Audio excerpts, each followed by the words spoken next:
Abonnez-vous massivement à la chaîne Lissapo English Club. Good morning, les marquis. Good morning, je réponds good morning. How are you? Je réponds déjà. Are you okay? What's your name? What's your last name? What's your middle name? De revoir toujours, c'est ça la moi café. Pour continuer les leçons sur present continuous. Tout le monde qui est en mot, pendant le bas, I am teaching. Donc, la action est I am teaching. Ingénieur Dieu merci is filming. Donc, là, on a c'est psychologue. Ingénieur Dieu merci as a filmer. Là, c'est le caméra qu'on a. OK. Pasteur John Kelly a fait is speaking. Comment il est dans le bas? I am jumping, nazo sauter. I am dancing, I am dancing. Okay. Oh, look at this. I am playing. Okay. Hey, yaka master, come on.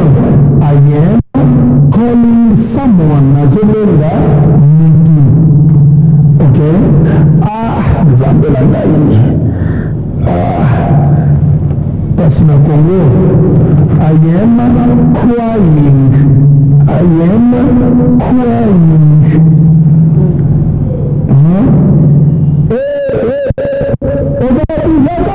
I am shouting.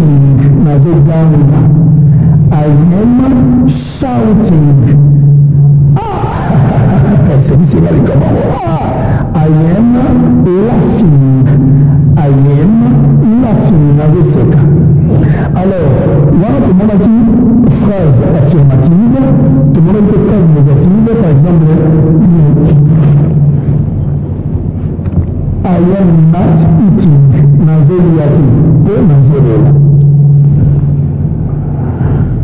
Master, comment? I am not playing.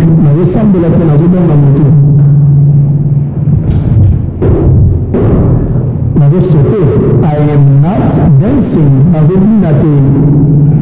Ok. Leçon de la leçon 29A. Leçon 29A. Yes, no questions. Yes, no questions with the present continuous. Donc, yes, no questions est le là. Question est la retour à point de terminement oui ou non. Yes, no questions est le là. La question est le retour pour le temps que vous avez la réponse ici. Maintenant, après ça, là, on vient de venir au dire est-ce que maman, on se maman, quoi tu es ça? Azali. Azate. On te répondra. Quand on veut demander Azate, on a fait la rotation. Donc, si vous laissez le question oui ou non, sans donner l'information, généralement. À moins que la carte langue, il y a la pédition, la pédition.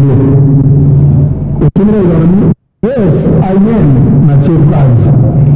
Alors, si vous la leçon, le cas sur present continuous, phrase affirmative et négative, tout ça dit tableau mauvais de vie, tableau mauvais en mauvais, tu vis tes balines, tu as élevé comme encore.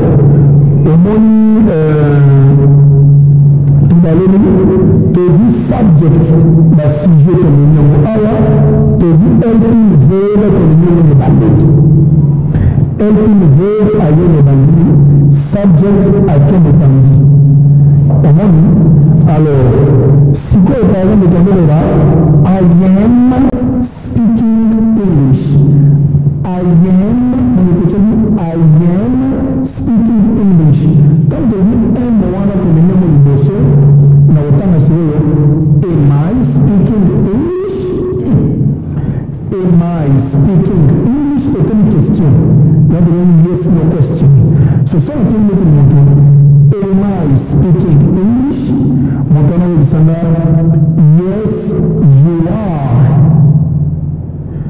Ou bien, no, you're not. Yes, you are. No, you're not. Alors,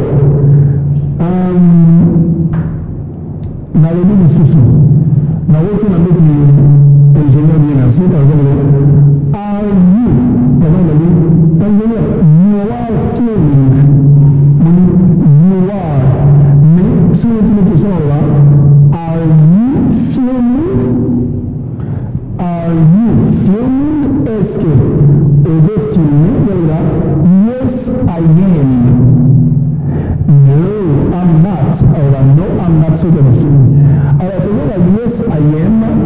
Yes, you are. On a dit, pour exiler, on a dit, c'est devenu helping verb et ça verbe to be. Pour me dire, non, c'est la question, alors, yes, I do. Tout le monde a fait un mot kalaté. One is that so do you speak English? Yes, I do. No, I don't. Then a present progressive ou present continuous que tu vas exhiber être, il y a moins de signes yes, I am. To no, I'm not. Yes, you are. No, you're not. Yes, he is. No, he's not. Yes, she is. No, she's not. Yes, it is. No, it's not. Yes, we are. No, we're not. Yes, you are. No, you're not. Yes, they are. No, they're not. Ok? La censure. Alors, question de la are you speaking or are you eating fufu? Yes, I am. No, I'm not. Are we cooking or are we writing a letter? Est-ce que vous êtes comme une lettre? Are we writing a letter? Yes, we are. No, we are not. So the question is, are we? Yes, you are. No, you are not. So this is the question. Montana will say, yes, you are. No, you are not. Nabanza is okota. Mais les pasteurs, tout le monde, Nabanza les comprendre l'idéologie. Donc, is he going to school? Est-ce que avec l'école? Yes, he is. No, he is not. Is she teaching French? Est-ce que avec un lycée français? Yes, she is. No, she is not. Am I sleeping now? Est-ce que moi, la cité? Am I sleeping now? Am I sleeping now? Yes, you are. Am I sleeping now? No, you're not. Okay?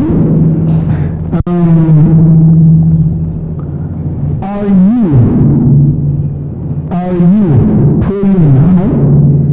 Donc, ma ingénieur, bien merci. Are you praying now?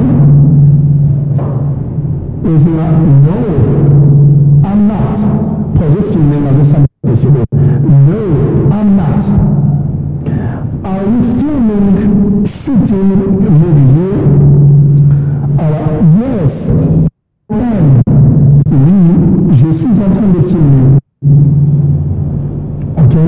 Si vous pratiquez, yes, you are, no, you're not. Am I dancing?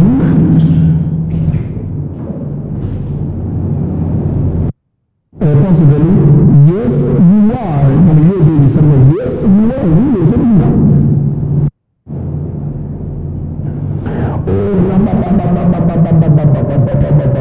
Am I praying?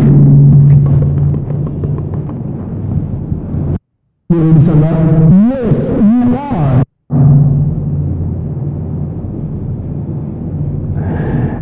Am I eating? No, you're not. No, you're not. Am I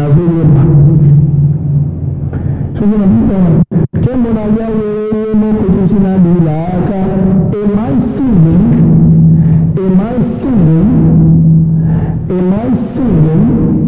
Est-ce que nazoyemba? Yes, you are. Okay? Donc, les gens je kakayaba mort et tout easily, au moins de changer on a rubrique. Donc, le sujet n'est ce helping verbs et zone de la mélodie pour la répondre. Les gens n'ont pas cité là. Emma, is he, is she, is it, are we, are you, are they? Wana uzida kusukuma verbe na ili kuna nasuka. Alors, merci beaucoup. Isali leçon sur yes, no questions with present continuous. So, les ça m'a dit tu vois. Après ça y est réponse maintenant. Tu m'as dit par exemple. Am I talking now? Est-ce que nous allons passer quoi? Vous allez dire yes you are, no you are not. On peut l'appeler tout. Are you cooking matembele? Est-ce que vous allez la matembele? Vous allez voir yes I am, no I am not. On peut dire les sous-sous. Que par exemple is he writing a letter? Is he writing a letter? Est-ce que lui a fait comme la lettre? Yes, he is. Oui, so does it come. No, he is not. So does it come. Is she studying now? Est-ce que lui, mon amour, si elle est dans la sécurité? Soit elle est dans la sécurité, yes, she is. So qui te dira, no, she is not. Alors, mettez-vous la page. Is it raining now? Est-ce que vous les avez passés? Yes, it is. Ce que vous les avez. No, it's not. Alors, on a dit ce oui, are we, ce n'est pas un mot sous-fort, on a dit, are we teaching, que vous le tablette, are we teaching, est-ce que vous êtes comme ça? Yes, you are. No, you are not, par exemple. Are you filming? Est-ce que vous êtes filmé? Ingénieur de la scène ingénieur plutôt de là. Yes, we are. Ou bien no, we are not. Alors, Yasuka, are they going to church? Est-ce que dans votre église, sont dans votre église de là?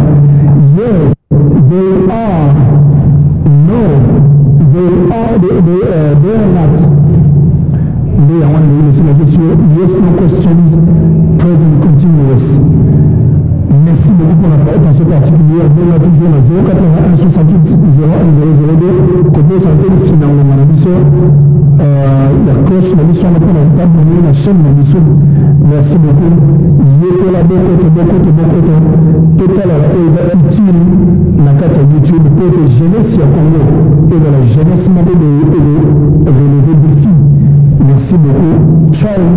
Anglais moko bazo l'accepter na ndenga lingala pour comprendre facilement. Belé bozo déplacer bozo ke na mboka ba paya ozo na monoko anglais bozo na et compréhension na likambo ba ko biso ya pete o comprendre anglais te ba tindi ko mulai pona ba schéma ko sama ko ba monoko anglais za pete ça simple langue ko banga ngote bokota na club isa English TV bango ba laksa ka penda na ndenge ke muto azana matière ko banda 01 o ka penda how are you Kisuka.